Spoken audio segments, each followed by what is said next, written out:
Thanks everybody for coming down again. Only a couple of weeks since we've been here before. Firstly, I'd like to say to pass on our sincere condolences to John McCarthy's family, to the Port Adelaide and Carlton Football Clubs on losing one of their own, and Mick might mention that a bit later. It's a tough day for AFL football, and it certainly puts everything into perspective. And we're thinking of those football clubs and John's family at the moment. It's an absolute tragedy. We just get the business at hand. On behalf of the board of the Carlton Football Club, I officially announce that Mick Malthouse has been appointed senior coach of the Carlton Footy Club for the next 3 years. We're pleased to have someone of Mick's standing in the game, and I think his record speaks for itself. Without any further ado, I'll pass on to Mick to say a few words, and then we're happy to take some questions afterwards. Thanks, Stephen. Well, first up, I really should say something about Johnny McCarthy. I think it's just, it does put things in perspective. It's one of those moments, I guess, we come to realise that being an AFL footballer doesn't give you an immunity to tragedies. You know, a lot of boys would like to think they wear a Superman suit around, but unfortunately that's not the case, and it brings things back to reality. So it is with a very heavy heart, and I sincerely mean that. I've coached John for a number of years and had a lot to do with his family as a young man in our seconds who was recovering from injury. I sat in the stands watching him playing the seconds, trying to get himself right to get into senior football. So it is a real tragedy, and I endorse what Stick says in regard to the families and the clubs that have been involved and the players that have played with him. But on another note, which is the reason why we're here, is it does give me a great sense of honour to be given the opportunity to coach this famous club. Terrific players, terrific people right throughout history, and I just see it as an extension of life to be able to stay in the game of football and more importantly to be part of and be offered the coaching job and to be part of this football club. So I'm indebted already to Stephen and to Greg and the board for giving me the opportunity. First meeting I had with Carlton was last Monday. There are going to be those naysayers that will say that it happened previous to that. My dear friend and manager is in the audience here, and he would have made contact or had contact made, and my instructions to Peter, unless I get to the stage where I need to have a think about football clubs and football coaching, which had not even been entered into a month ago, then Peter said if we organise a meeting for Monday night, that would have been on the Sunday, and we had the meeting. And that meeting was the first time I spoke to Stephen in regard to coaching. We worked it out, it's probably the second time we've actually physically met, and with Greg Swan there as well, that was the first night, last Monday. Can you understand the doubts though? I mean, was the timing let me say this, Tony, I have no doubt you would have doubt. I mean, I'd be totally surprised that you would not have doubt.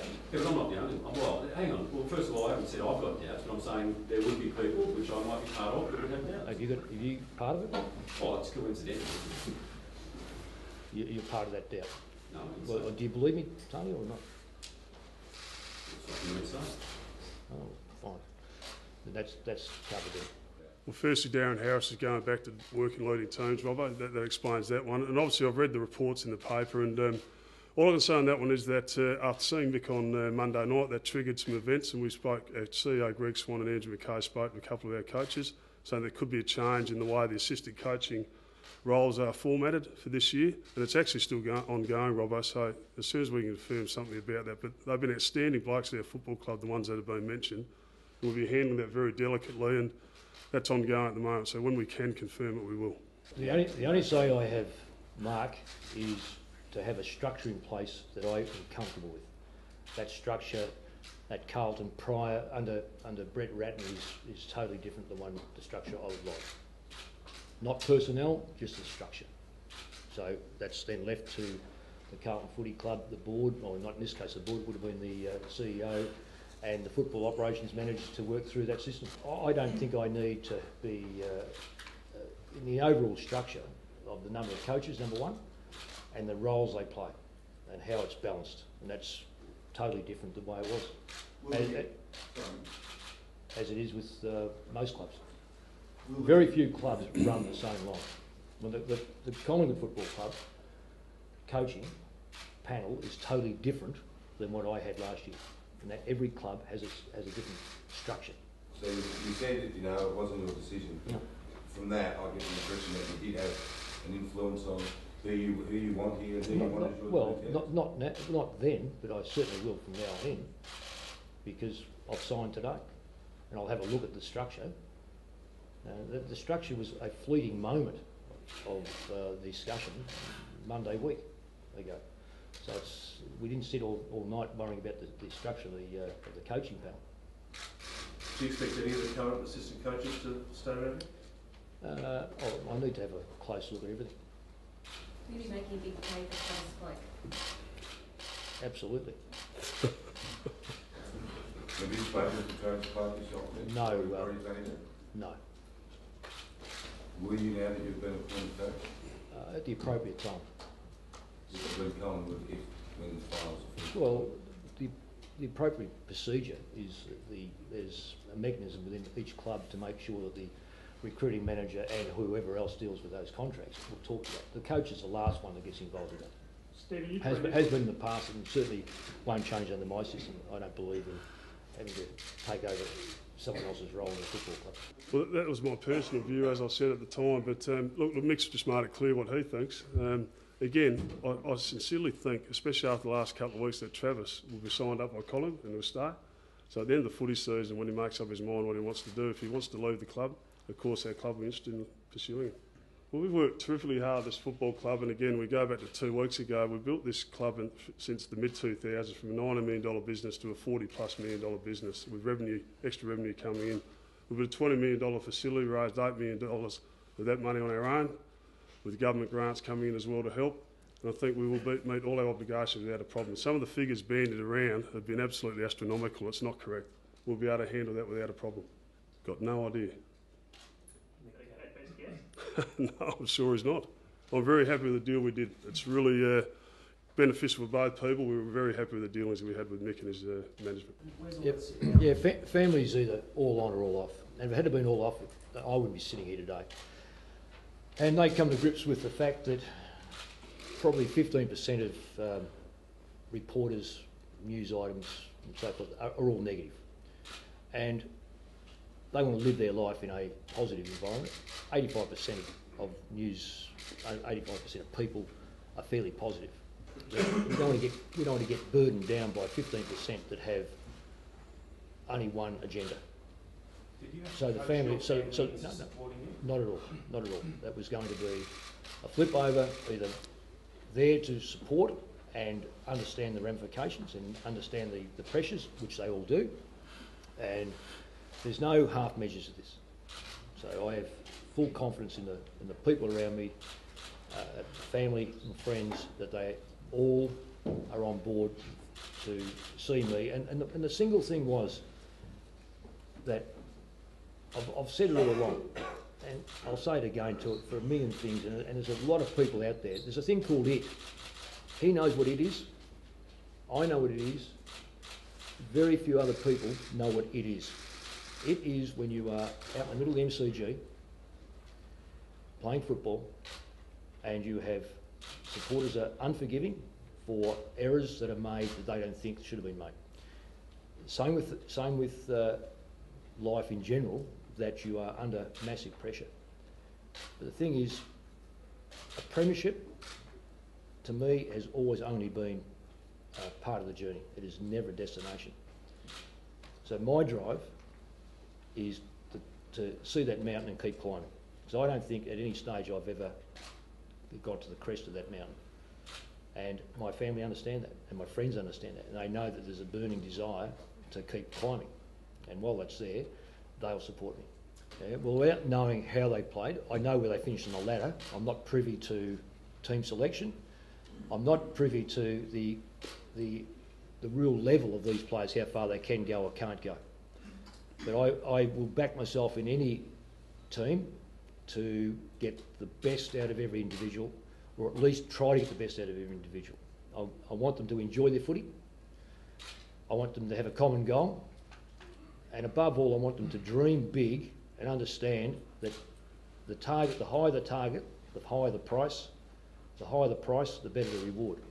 Now, I know they're cliches, but I've always backed my players in to get the maximum out of themselves, and they're all on board, so they have ownership. And I will not change from that, because I believe that I don't want people standing behind me. I want people standing next to me, and we go forward together. And that's inclusive of the player group. So they all feel as if they've got some ownership in the success of the organisation. And then you don't have this us versus them. It is inside the club. You have us. We will go forward, and that creates its own momentum, its own wave, if you like. And we all rely on everyone else. We don't have a hierarchical thing that says it's going to be done by one person. It's done by all. So I believe, and I've done it with all football clubs, is to give them a sense of direction. And I'm very proud of that thing, and I believe that the more you can involve people in that, then the better outcome. So I don't put a limit. I was asked a couple of days ago, how long would you coach for? And I said, would you ask Brad Scott that? And the bloke said to me, no. I said, well, why would you put a limit on me? Because once you start capping people, if you start capping, we'll get to the 8, and that's it. If you take the cap off, the whole world opens up to you, and that's exactly what I want here, is for people to believe they can do, not only semi-do. Mick, another cliche is fire in the belly. I think it's pretty obvious you've still got fire in the belly. Have you? What's the question? Have you? Of course I have. Steve, Once a coach, always a coach, Tony. And it just simply means that some doors open up for you. I had it totally closed. I've got to say, I had totally closed when I was spoken to by Peter and said, "How do you feel about it? Would you meet Carlton?" Yes, I did. It swung everything on its head, and all it did was, it wasn't a matter of reigniting the fire. It was there, just all it did was opening the door. I suppose what I'm getting at, there's been stories recently about, if you had stayed at Collingwood, it would have killed you and all this sort of stuff. I mean, do you still feel as though you're fit and healthy and you've got the... Yeah, very fit and I'm very healthy. Thank you very much for your concern. Robbo, I know you're on the timeline. I spoke about integrity and honesty last or a couple of weeks ago with you, and we've spoken very honestly about this and openly. Did we have an inkling that Mick Malthouse wanted to possibly coach at the end of the year? Well, that was out there. I think you just had to listen to Mick. When you talk about the fire in the belly, that's the one thing meeting on Monday night was the thing I wasn't worried about. So, but I'm totally comfortable, Robbo, with where I sit on this. We met him on last Monday night. Had a great meeting. Peter Sidwell has been spoken to by a few people, Robbo, outside of Carlton. Not much else to say on it. Did we have an inkling that he was available? Yes, we did by the end of the year. That's why we went and saw him. We made the decision on Rats on the Wednesday. We had the press conference and we made an appointment as soon as we finished our game with Mick Malthouse. It's as simple as that, Robbo. Well, look, it's a good day and a tough day. I was with Brett Ratton at Dave Parker's 70th birthday last night. We had a long chat, and I really hope he gets the role that he's seeking. Maybe at Port Adelaide, that'd be fantastic. And it has been a tough role, bloke you're playing premierships with, and you do have to balance that out. But it is about the football club. I'm in charge in the position of running this place. And you have to make decisions and hard calls. And as I said last week, I really meant it was an emotional day for me. It was a harsh call to make on a mate of mine. But we do that in the best interest of the footy club. So this is a good day. Mick Malthouse is as I said before, his record speaks for itself. We really think he'd take this club to some long-term success. That's what this move's been about. So hopefully he can get that extra bit out of our players. But Rats is an outstanding man, and that'll never change. Rob, I'm still convinced that you guys are not believing what we're saying. I had my first meeting with Carlton last week. I have commitments to Latrobe Uni, and they will run right through. And the club understand that. I've had commitments to other 3AW Channel 7, which will run through the final series. I've had commitments with Bank West, which is another one of my clients. So my time has been very much, I'm looking at and making sure I conduct myself in the right manner with those contracts I've got. Yes, of course I've had a look at the list, but until I sit back and talk to people who are directly involved in the club, I met Andrew McCabe a week ago, and I haven't met. I met the recruiting people today, first time as I walked in. So I haven't had a look at the list in that detail where they can categorically say to me, these are the players we're looking at, perhaps move on. I need to have a look at that. That's all in front of me. So contrary to what a lot of people would like to believe, this is the first time I've actually sat down and to meet those people. I think most people respect you at footy, Mick, but are you affronted that people don't believe? Well, it's only people like yourself, Robbo, that do doubt it. But so No, you've eventually don't. No, this is not this is not a conversation between you and me, mate. This is a whole heap of things. So. Talking about the fire in the valley, was it also the right fit to do it, Carl? I mean, had Port Adelaide have approached you with the fire still been there? Need to be a long engine to get across there. So then that's got nothing to do with Port. It's just simply it's from East Melbourne to Port Adelaide, it's a long train. So no, that wouldn't happen.